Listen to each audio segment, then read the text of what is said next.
ہم سب پاکستان سے محبت کرتے ہیں، اسی کا یہ واضح ثبوت ہے کہ آج ایک شارٹ نوٹس کے اوپر آج یہاں آئے ہیں اور پاکستان کے بارے میں تشویش ہے۔ صرف میں اتنا ہی جاؤں گا کہ جب پاکستان سے ہم نظر دوڑاتے ہیں تو ایک چیز جو واضح طور پہ ابھرتی ہے وہ یہ ہے کہ لمبی مارشل لائیں، چھوٹے چھوٹے سول رول اور اکاؤنٹیبلٹی کی عدالتیں جہاں کرپشن کے کیسز چلیں، اور نیکسس آف ججز اینڈ جنرلز جس کے ذریعے 60 سال کا یہ عرصہ ہم نے پاکستان کا گزارا ہے۔ 40 سال کے قریب پاکستان میں جرنیلوں نے حکومت کی ہے۔ یہ 40 سال دیکھنے کے بعد اور 90s کی پالیٹکس کے بعد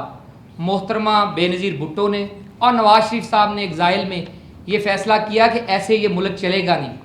ایسے یہ سول رول پاکستان میں پنپے گا نہیں، اور اس کے لیے جو بیسک ریسیپی تھی، جو انگریڈینٹ تھا،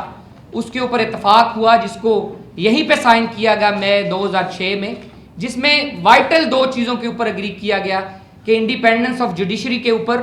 کمپرومائز نہیں کیا جائے گا اور لیو اینڈ لیٹ لیو کی پالیسی کے اوپر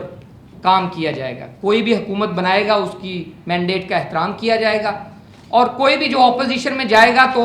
ایک رولز آف دی گیم طے کی گئی جس کے تحت ایک دوسرے کا باہمی احترام رکھا جائے گا۔ 18 فروری جس طرح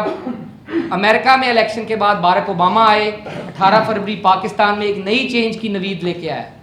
پاکستان میں بہت خوشیاں منائی گئیں۔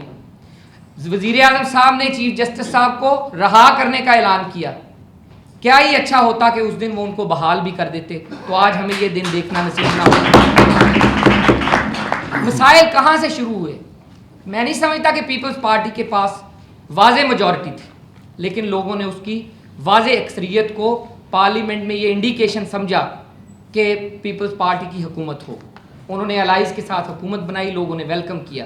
لیکن ہمیں یہ نہیں بھولنا چاہیے کہ اس پیپلز پارٹی کی حکومت میں بھی چیف جسٹس کی کنٹریبیوشن تھی، اسی چیف جسٹس کی جس کو ویسٹ صرف لپ سروس پرووائڈ کرتی ہے، جس کو بحال نہ ہونے میں میجر کنٹریبیوشن ویسٹ کا ہے۔ ویسٹرن لائرز، ایسوسی ایشنز، وکلا تنظیمیں، جرنلسٹ اور سول سوسائٹی سب سپورٹ کرتی ہے کہ پاکستان میں انڈیپینڈنٹ جوڈیشری ہو۔ اپنے ایم پیز کو، اپنے جب یہ سیاستدانوں کو کٹہرے میں لاتے ہیں تو چرچل سے لے کے گورڈن براؤن تک کہتے ہیں کہ ہماری ایک وائٹل جو برطانیہ میں چیز ہے وہ آزاد عدلیہ ہے۔ جب پاکستان کی باری آتی ہے تو ایک نیا جرنیل ٹوپی پہن کے بیٹھ جاتا ہے، اور امریکہ اور ویسٹ سب سے پہلے اس کو سپورٹ کرتے ہیں۔ میں سمجھتا ہوں کہ پاکستان میں اگر بیماری کی جڑ ہے تو یہ 2 رخی پالیسی ہے ویسٹ کی، جس میں پاکستان میں انڈیپینڈنٹ جوڈیشری کے لیے آواز نہیں اٹھائی جاتی۔ دوسری بات ہے کہ ہم مسائل میں کہاں گئے۔ اگر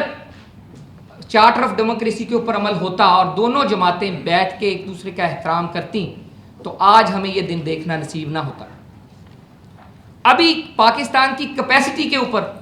کہ وہ ان کی کیپیسٹی ٹو ہینڈل ٹیررزم، یہ جو سری لنکا کے واقعات، کتنے دکھ کی بات ہے کہ پاکستان ایک اتنا وائبل، ایک وائبرنٹ نیشن ہونے کے باوجود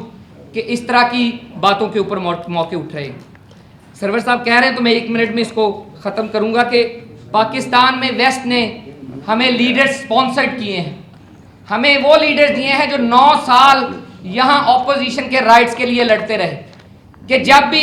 مشرف صاحب سے یہ کہتے رہے کہ ہمیں یہ اپوزیشن کو مراعات دی جانی چاہیے، ان کا مینڈیٹ تسلیم کیا جانا چاہیے، کورٹس میں کیس نہیں لگنے چاہیے، بغاوت کے مقدمے نہیں ہونے چاہیے۔ میں بہت دکھ سے کہہ رہا ہوں کہ پاکستان میں جو بھی رولر آتا ہے وہ اپوزیشن کو گوارا ہی نہیں کرتا، وہ مانتا ہی نہیں ہے کہ پاکستان میں اپوزیشن نام کی کوئی چیز ہے۔